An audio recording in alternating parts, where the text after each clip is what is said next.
1 Kings chapter 3. Solomon made an alliance with Pharaoh, king of Egypt, and married his daughter. He brought her to the city of David until he finished building his palace and the temple of the Lord and the wall around Jerusalem. The people, however, were still sacrificing at the high places, because a temple had not yet been built for the name of the Lord. Solomon showed his love for the Lord by walking according to the statutes of his father David, except that he offered sacrifices and burned incense on the high places. The king went to Gibeon to offer sacrifices, for that was the most important high place. And Solomon offered 1,000 burnt offerings on that altar.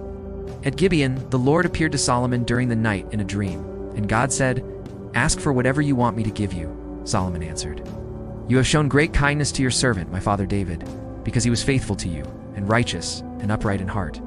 You have continued this great kindness to him, and have given him a son to sit on his throne this very day.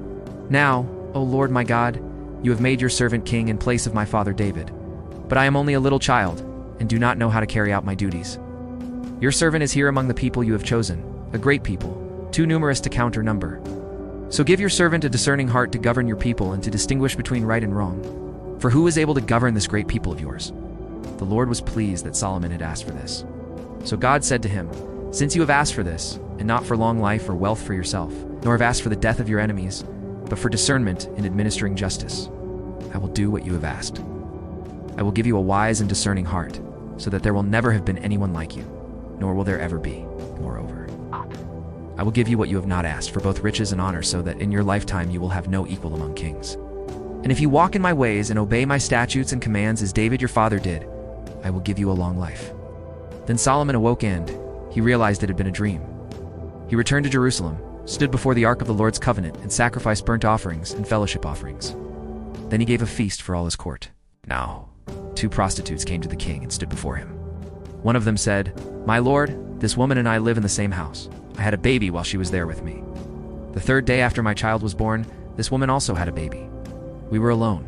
There was no one in the house but the 2 of us. During the night, this woman's son died because she lay on him. So she got up in the middle of the night and took my son from my side while I, your servant, was asleep. She put him by her breast and put her dead son by my breast. The next morning, I got up to nurse my son. He was dead. But when I looked at him closely in the morning light, I saw that it wasn't the son I had born.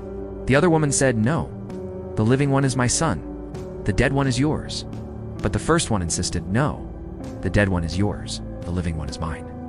And so they argued before the king. The king said, 'This one says my son is alive, and your son is dead, while that one says no. Your son is dead and mine is alive.' Then the king said, 'Bring me a sword.' So they brought a sword for the king. He then gave an order, 'Cut the living child in 2, and give half to one and half to the other.' The woman whose son was alive was filled with compassion for her son, and said to the king, 'Please, my lord, give her the living baby. Don't kill him.' The other said, 'Neither I nor you shall have him. Cut him in 2. Then the king gave his ruling, 'Give the living baby to the first woman. Do not kill him. She is his mother.' When all Israel heard the verdict the king had given, they held the king in awe, because they saw that he had wisdom from God to administer justice.